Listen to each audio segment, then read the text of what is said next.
السلام علیکم پیارے بچوں، میرے چینل پر خوش آمدید۔ بچوں، آج کے سبق میں ہم 2 حرفی الفاظ سیکھیں گے۔ بچوں، ہم اپنی بات کہنے کے لیے الفاظ کا استعمال کرتے ہیں جو 2 یا 2 سے زیادہ حروف سے مل کر بنتے ہیں۔ آج کے سبق میں ہم الف مدہ کے ساتھ حروف جوڑ کر الفاظ بنانا سیکھیں گے۔ تو آئیے دیکھتے ہیں پھر وہ کون کون سے الفاظ ہیں جنہیں ہم الف مدہ کے جوڑ کے ساتھ بنا سکتے ہیں۔ الف مدہ کے ساتھ بے کو ملائیے تو لفظ بنے گا آب۔ آب، اس کی ہجے کریں گے الف مدہ بے ساکن آب۔ الف مدہ بے ساکن آب۔ ہمارا اگلا لفظ ہے آپ۔ آپ، الف مدہ کے ساتھ ہم پے کو ملائیں گے تو لفظ بنے گا آپ۔ اس کی ہجے کرتے ہیں الف مدہ پے ساکن آپ۔ الف مدہ پے ساکن آپ۔ الف مد آ کے ساتھ جیم کو ملائیں گے تو لفظ بنے گا آج۔ آج، اس کی ہجے کریں گے الف مد آ جیم ساکن آج۔ الف مد آ جیم ساکن آج۔ ہمارا اگلا لفظ ہے آڑ۔ الف مدہ کے ساتھ ہم ڑے کو ملائیں گے تو بن جائے گا آڑ۔ اس کی ہجے کرتے ہیں الف مد آ ڑے ساکن آڑ۔ الف مد آ ڑے ساکن آڑ۔ ہمارا اگلا لفظ ہے آس۔ الف مدہ کے ساتھ ہم سین کو ملائیں گے تو لفظ بنے گا آس۔ آس، اس کی ہجے کریں گے الف مد آ سین ساکن آس۔ الف مد آ سین ساکن آس۔ اگلا لفظ ہے ہمارا آگ۔ الف مد آ کے ساتھ ہم گاف کو جوڑیں گے تو لفظ بنے گا آگ۔ اس کی ہجے کریں گے الف مد آ گاف ساکن آگ۔ الف مد آ گاف ساکن آگ۔ اگلا لفظ ہے ہمارا آل۔ الف مد آ کے ساتھ ہم لام کو ملائیں گے تو لفظ بنے گا آل۔ اس کی ہجے کریں گے الف مد آ لام ساکن آل۔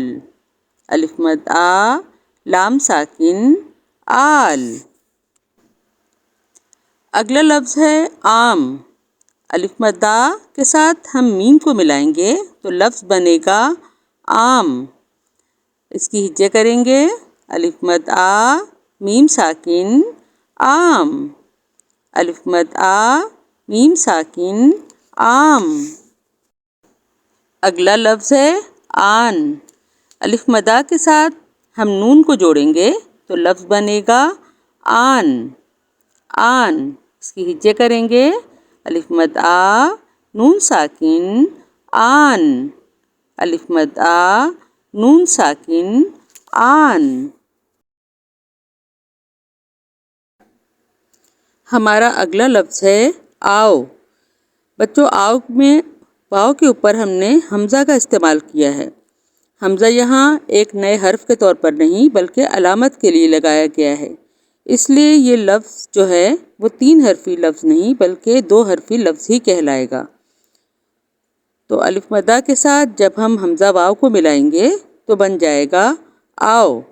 اس کی ہجے کریں گے الف مدہ حمزہ واؤ او، آؤ۔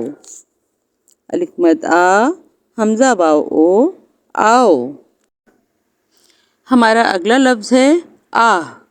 الف مدہ کے ساتھ جب ہم چھوٹی ہے کو ملائیں گے تو لفظ بنے گا آہ۔ اس کی ہجے کریں گے الف مدہ ہے ساکن آہ۔ الف مدہ ہے ساکن آہ۔ ہمارا اگلا لفظ ہے آئی۔ آئی، الف مدہ کے ساتھ جب ہم حمزہ یہ ای کا استعمال کریں گے تو لفظ بنے گا آئی۔ تو اس کی ہجے کریں گے الف مدہ حمزہ یہ ای آئی، الف مد آ، حمزہ یہ ای، آئی۔ اس میں بھی حمزہ علامت کے طور پر استعمال ہوا ہے، یہ نئے حرف کے طور پر نہیں استعمال ہوا، اس لیے یہ 3 حرفی لفظ نہیں بلکہ 2 حرفی لفظ ہی کہلائے گا۔ اور حمزہ عام طور پر اردو میں علامت کے طور پر ہی استعمال ہوتا ہے، یہ کبھی بھی حرف کے طور پر استعمال نہیں ہوتا۔ ہمارا اگلا لفظ ہے آئے۔ الف مدہ کے ساتھ ہم بڑی اے پر جب حمزہ لگائیں گے تو لفظ بنے گا آئے۔ اس کی ہجے کرتے ہیں، الف مدہ حمزہ یہ اے، آئے۔ ہم اس کو حمزہ یہ اے ہی کہیں گے، ہم بار بار بڑی اے مینشن نہیں کریں گے، کیونکہ ضروری نہیں ہے، اس کی شکل دیکھ کر آپ کو اندازہ ہو جاتا ہے کہ یہ چھوٹی اے نہیں بلکہ بڑی اے ہے، اس لیے اس کی ہجے کرتے ہوئے بڑی اے بار بار کہنا ضروری نہیں ہے۔ ہجے اس کی ہوگی الف مد آ، حمزہ یہ اے، آئے، الف مد آ، حمزہ یہ اے، آئے۔